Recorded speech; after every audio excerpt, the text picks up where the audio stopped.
Telecom's Gone Wild, Season 2. I'm very happy to announce that one of the episodes in Season 2 is the Huawei People song, right? I made a song, and it is Ren Zhengfei's favorite song. He has written about how he loves that amazing song, and it inspires him and inspires the employees. And I'm proud to say, I wrote that song. So I'm going to share that song with you, and I hope you like it.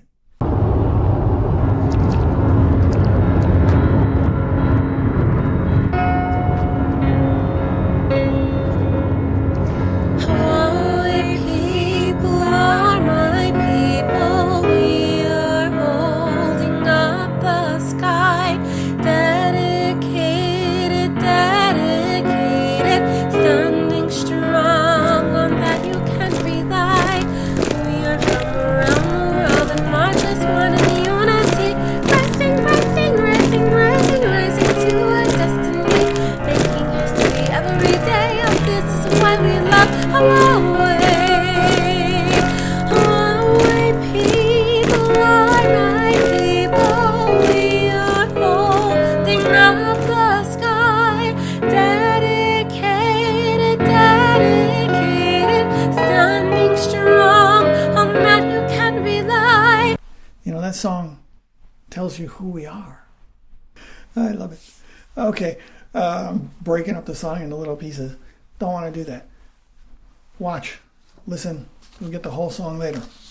Well, I'm going to do a little thing about employee relations at Huawei. Why? Because I've read a lot of things about how terrible it is to work at Huawei. And personally, I thought it was great. So I'm tired of hearing about how horrible it is, and I want to make a rebuttal. So I have a 3-part series actually on employee relations in Huawei, where I cover a lot of rumors and so on, and I face the tough issues and I give it some explanations. So I'm going to talk about, for instance, pregnancy, Huawei style. You know, in the factory, when the girls get pregnant, it's a very different situation than in the office when the girls get pregnant. Chinese labor law provides very substantial benefit and protection for pregnant girls in the workplace. And that actually can work against them sometimes because companies are under a lot of pressure to, be efficient and productive. And in some companies, pregnant women, before they get pregnant, when a girl is suspected of planning a pregnancy, she'll often lose her job. And I want to talk about how at Huawei there are different things that happen in different departments, and some good and some not so good. But I think I can give a reasonable explanation. So you'll get that in this episode. Binaural brain training, binaural beats. Have you heard of that? That's where one tone is played over here and another tone is played over there in earphones. And the brain invents a beat. It's an imaginary beat. And because the brain is inventing it, it sort of has no choice but to adopt it. And so binaural brain training helps people to get into a certain mindset. So when they're receiving training with a recording and binaural beats are used, then they can take the message very easily. And this is a wonderful way to help to inculcate the company culture. That brings us to employee relations at Huawei, part 2. In this one, I'm going to talk about how some people complaining that Huawei is spying on 170,000 employees, and I talk about some of the ways that Huawei uses to keep tabs on the employees' actions, like key logging and dongles and stuff like that, cameras, and in some cases internal investigations and spies. In this episode, I also talk about the 78-hour work week. Now, I never saw anybody forced to work 78 hours, but a lot of employees do, and they don't get overtime. But there's a reason for that, and it's all quite reasonable. You'll see when I explain. Every 8 years, you die, and you wake up in Dubai. Yeah, you have no idea what I'm talking about. But everyone at Huawei, they know what I'm talking about. Every 8 years, you die, and you wake up in Dubai. I'll tell you how that works, okay, and why, and all that. What else we got? The oath. The oath. The oath. The oath is on fire. What the oath means to those who take the oath. What the oath means to those who don't take the oath. What is the oath? Subscribe. I'll tell you what the oath is. All right, so what else do we got? The rumors are dark and sinister. Sounds like a horror story. As usual, it's not as bad as it sounds. Employee relations at Huawei, part 3. Oh, this is a big one. This is an incredible one, actually. A guy calling himself not anonymous has sent me the a very great amount of material, a video and some files and records about he says Huawei committed some forgeries and Huawei is routinely breaking Chinese labor law, and that the government is collaborating with Huawei in order to destroy the power of Chinese labor law, especially with regard to foreigners. So according to this guy, he says foreigners have absolutely no protection, no matter if they have a contract or not, and they could be dismissed at any moment, and there will be no recourse whatsoever. Their visas will be canceled, their expert certificates will be canceled, and so on. And supposedly you're supposed to voluntarily give up your expert certificate to the government, but this guy's talking about Huawei can just forge that, give it to the government, and then if they get caught, the government, according to this guy, the government said, Huawei is a powerful company. You should just talk to them and work it out. So this guy says the government's not concerned if Huawei forges documents and gives it to the government and lies to the government and so on. He says the government and Huawei work together on this, at least at a lower level. Maybe there's payoffs, maybe there's not. All he says is that he has the evidence, he supplies it. He supplied it to me, actually. I looked at it. Yeah, it's convincing. I'm going to go over all that stuff and explain why maybe we shouldn't blame Huawei so severely, and it's a complicated story. Yeah, so in that episode, I try to make it less complicated. So he was very surprised that someone in Nanjing hired him to work for Huawei in Shanghai.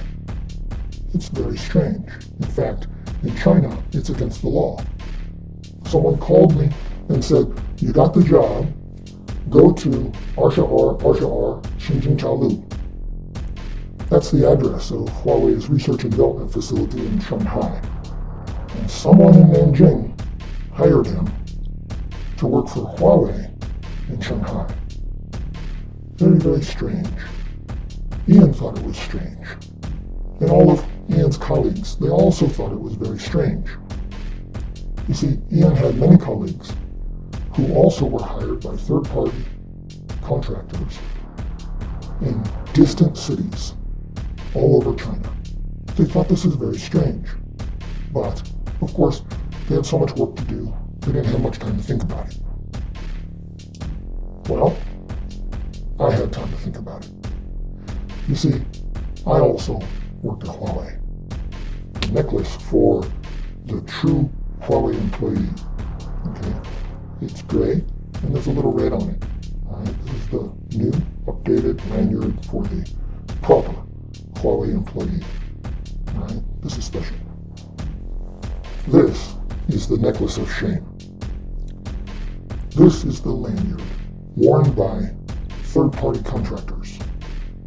Ian wore a necklace like this. So he thought he worked for a third party that supplied manpower to Huawei. But Ian was wrong. Wrong? How could he be wrong? Of course he knows who he works for, right? No. These are just papers. They look like a contract to the untrained eye. Now, in China, a contract must be written in Chinese. If it's not written in Chinese, it's not a contract. This is written in English. Ian had a contract like this. Nathan had a contract like this. And the others, they had contracts like this. They believed that this was a binding agreement. The contract must be in Chinese, and it must have a proper signature and stamp. That this contract was signed in Pinyin is a joke. It's outrageous. It's funny, and it's sad. Ian thought that he worked for a third-party contractor that supplied manpower to Huawei. In fact, Ian worked for no one.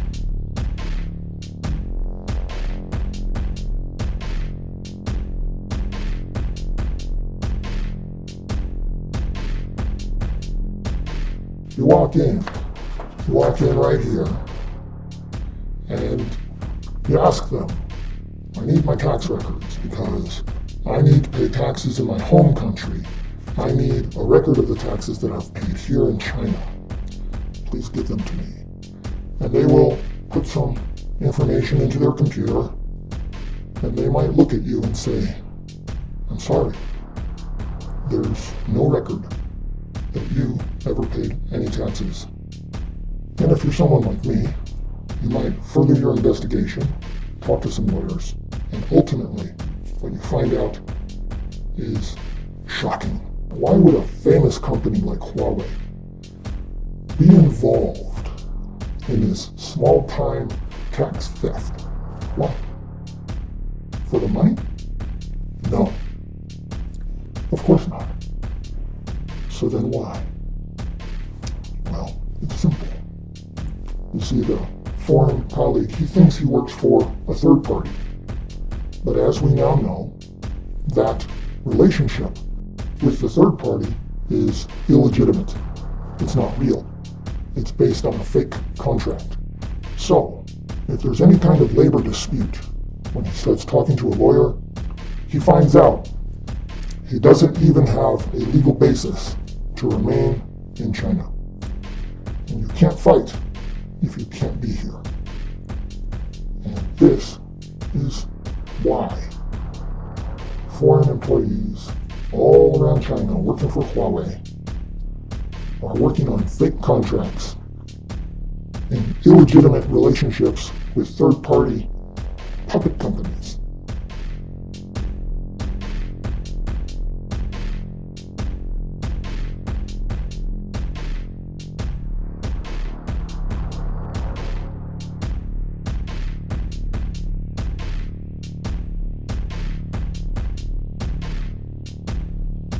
So what if you have this necklace?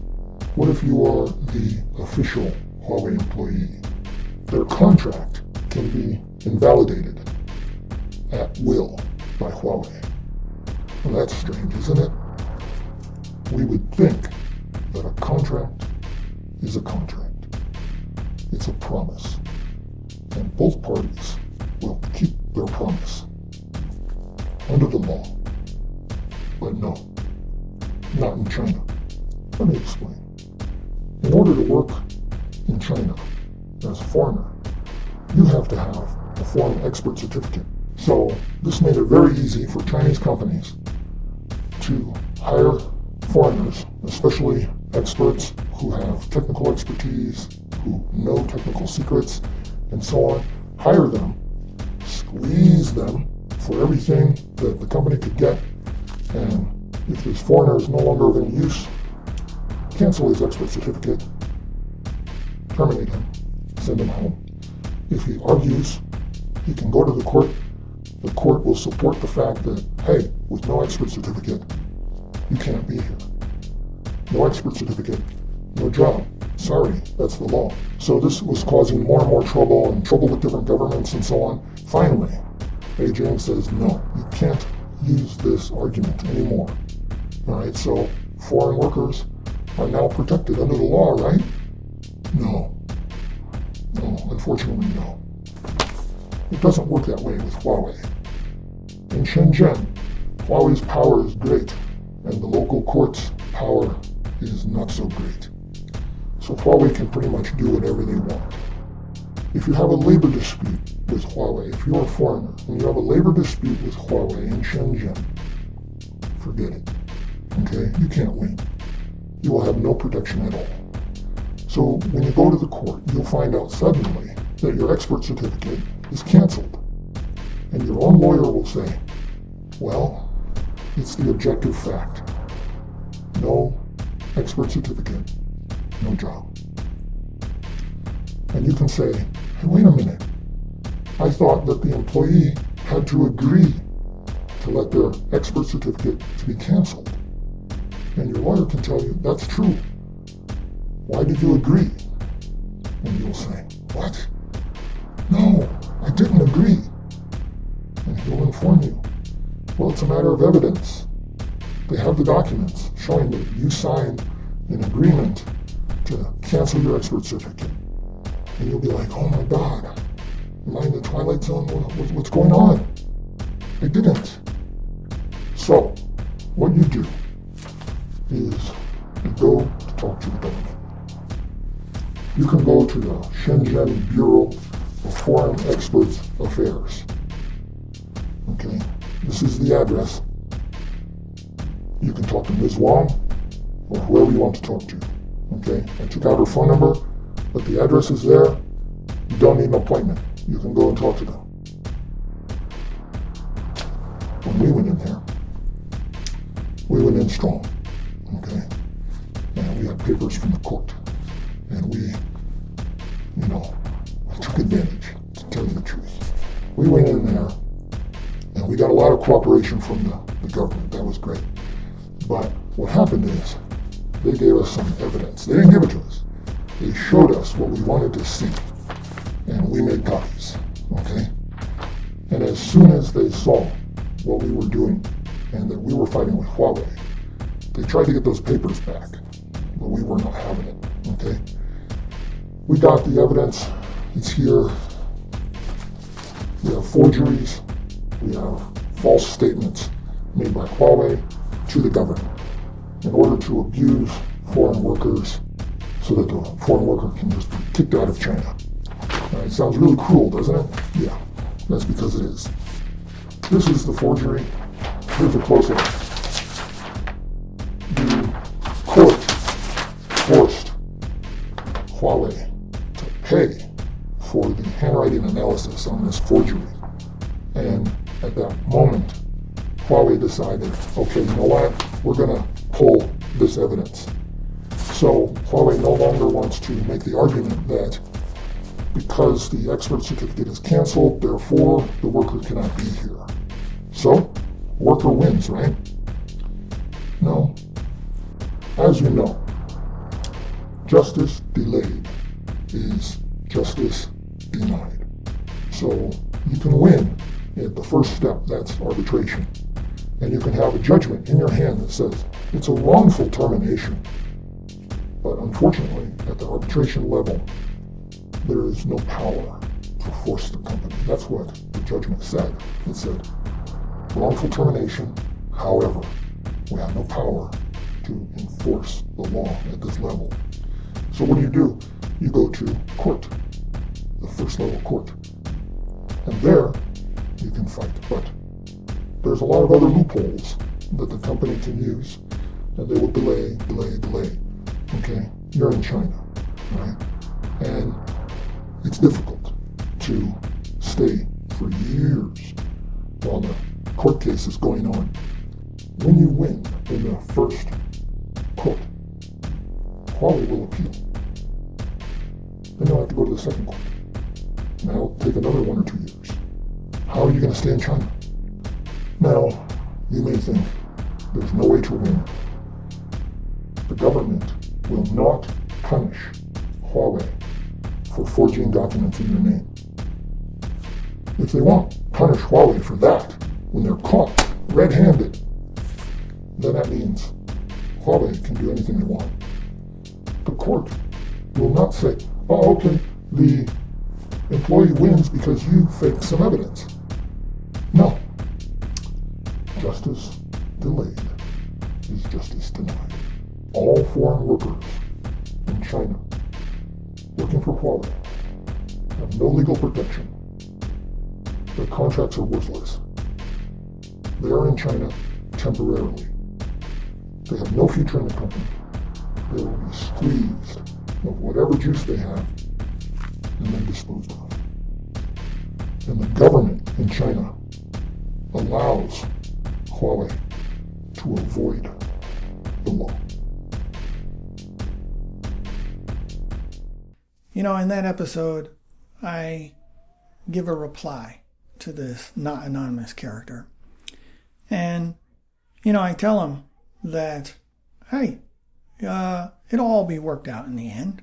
You know, if you were loyal and you sacrificed and you worked hard and you had real commitment and, you know, you served the company with your heart, I'm sure that the company will settle the situation with you.